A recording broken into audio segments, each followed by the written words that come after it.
I have to congratulate you because you recently had your chambers awarding. You were giving recognition to some companies, both Philippine companies and Italian companies, for a number of reasons. Could you talk about that? What were the awards about? This is, I think, the 5th cycle. Is that right? And maybe talk about some of the companies who were given awards. Yeah, it was our ICCPI Leadership Awards. It was actually the 3rd edition. Third, okay.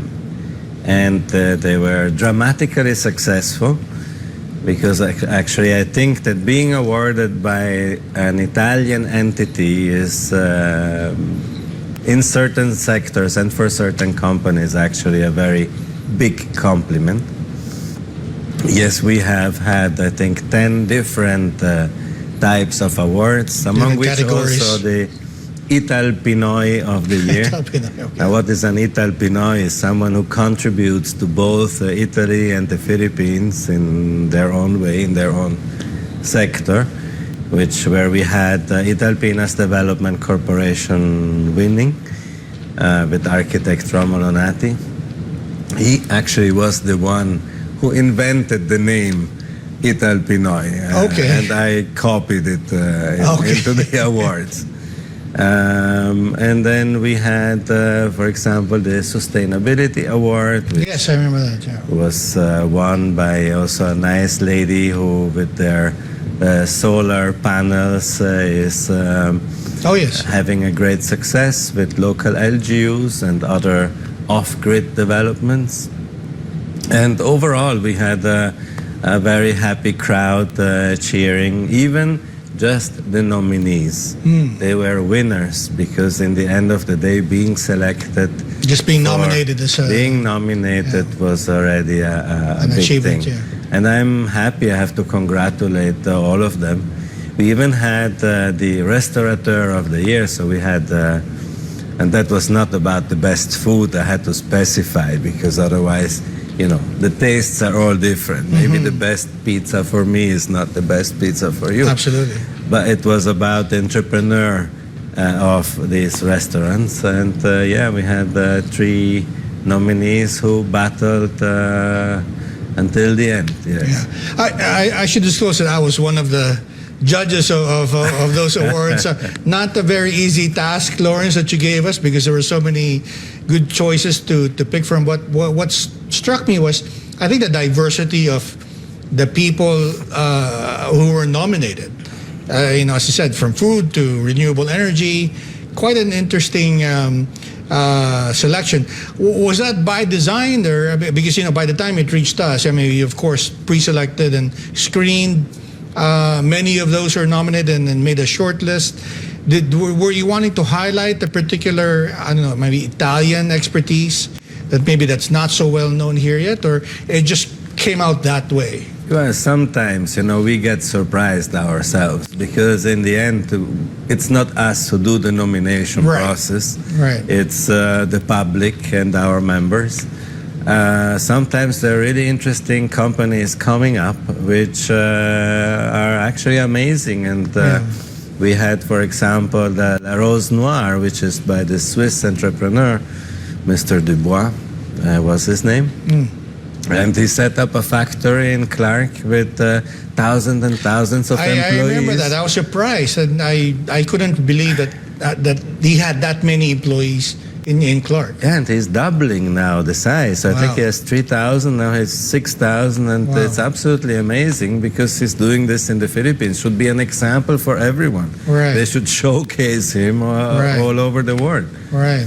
What made him successful, and why Clark? Of all of the places, I mean, have you had a chance to ask him? I mean, as opposed to, you know, Clark's a fine place to do business in, but there are many other destinations. But have you had a chance to? I think he started in Hong Kong, and he had a brilliant idea. I think he understood, coming from the hospitality sector, from the hotels, he understood that if he pre-prepares the pastries that are being finished in the hotels and sends it to them, it will cut a lot of time to the pastry chefs in the hotels, and they're selling 40 containers a month all over the world. I can't believe the scale.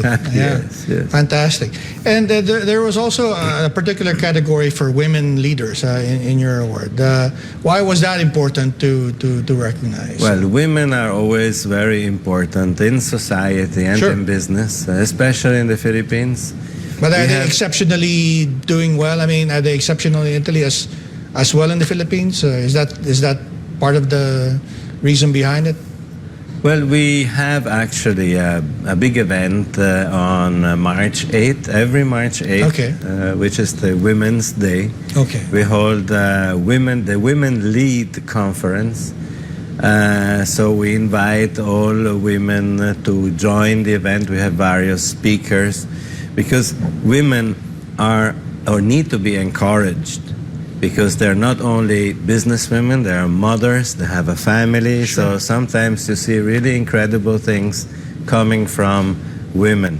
I have always been an admirer of matriarchal societies, and I think somehow Italy and also the Philippines are near to being a matriarchal society. You see so many single moms carrying on. There's a joke in the Philippines. They say that the father is the head of the household, but the wife is the commander.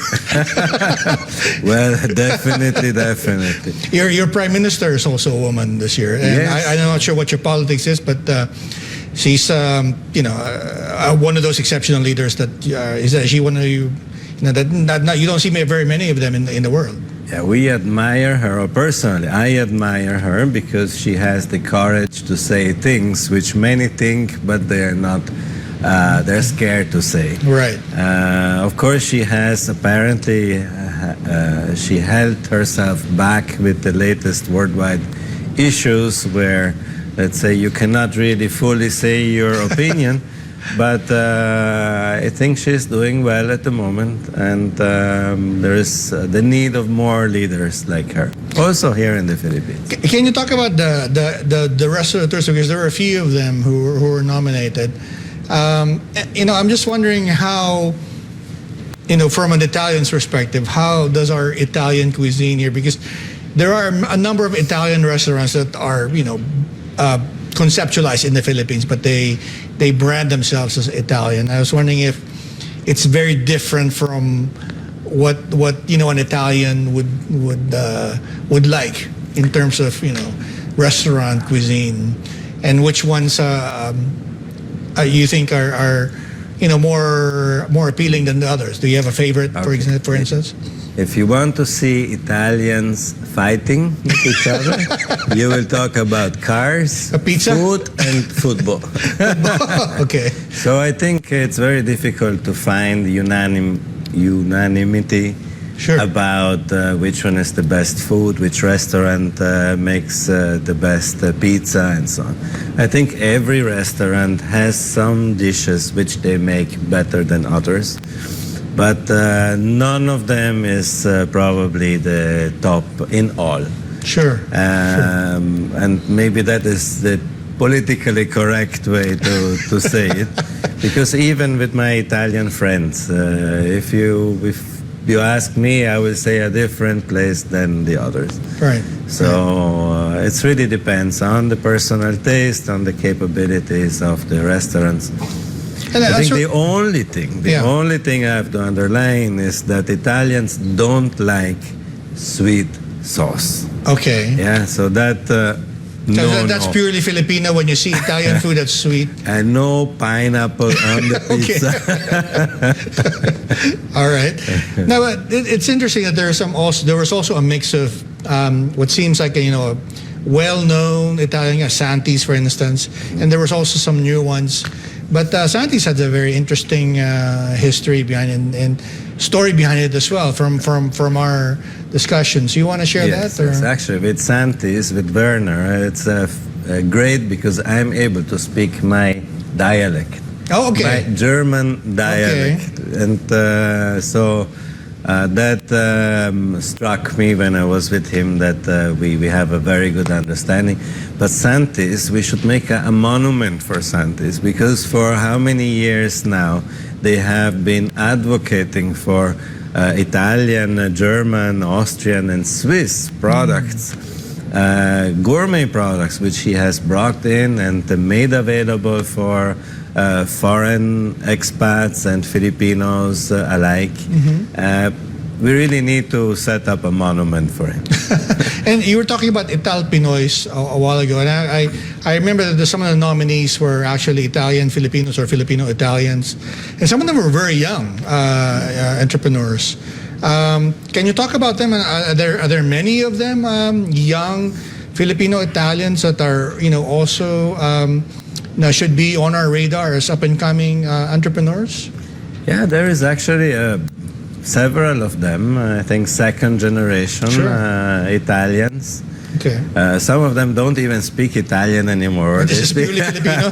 They speak more English than Italian. Yeah. I think that is an issue because we don't have Italian schools here where children could go. But yes, there is a very strong will, and they're really hungry for success and to prove themselves, both in the restaurant business and in other businesses. For example, we had also one company, Metromart, who has shown that they can deliver anywhere, any product in Metro Manila and now also in other cities. So that was a formidable result. They have been in our leadership awards last year. I think he won the Exceptional Entrepreneur Award. Yeah. And so that just shows how much potential there is here. With good ideas, we can get anywhere, but always we need to find the right partners. Sure. Oh, we have to wrap up pretty soon, but I was just wondering, are there any other chamber events that's coming up that maybe we should be on the lookout for? Well, we have now our Christmas dinner on December 6th. Sure. And everyone who would like to join may just inquire from our website or Facebook. And then next year we will start again with, I think we have over 12 big conferences and then another 8 social events, the Aperitivo Italiano, which is very famous. It's an upscale aperitif with Italian gourmet foods and fine wines. So that's absolutely not to be missed. Wow. And yes, and then the usual, you mentioned the Transport and Logistics Forum. We will have a data and cybersecurity event. And then we have other things that we can, and we showcase women lead. We have a contribution to various events in furniture, where we last year, so sorry, still this year, I'm already with my mind. Your calendar is so full. I'm thinking, it's super full. We are upgrading even our team now. We had Italy by Design, which is a collaboration with Poly Design from the Polytechnic University of Milan. And also that is an incredible opportunity for Filipino designers who would like to upgrade their knowledge and their capacity to deliver. Very interesting. It looks like you have a packed calendar. I should mention that I just got back from Frankfurt. In the Philippines will be the guest of honor at the Frankfurt Book Fair in 2025. But what's interesting is Italy will be the guest of honor next year. So we'll be looking at how you do things and maybe learn from your experience. Lawrence, it's been a pleasure talking to you. It's always a pleasure talking to you. Maybe before we go, you want to leave our guests with a message from the Chamber? Yeah, definitely. Thank you very much for giving me this opportunity. I would recommend all companies who are interested in exporting their products to come to us and visit us, and we will definitely be happy to help them because Italy is the gateway to Europe.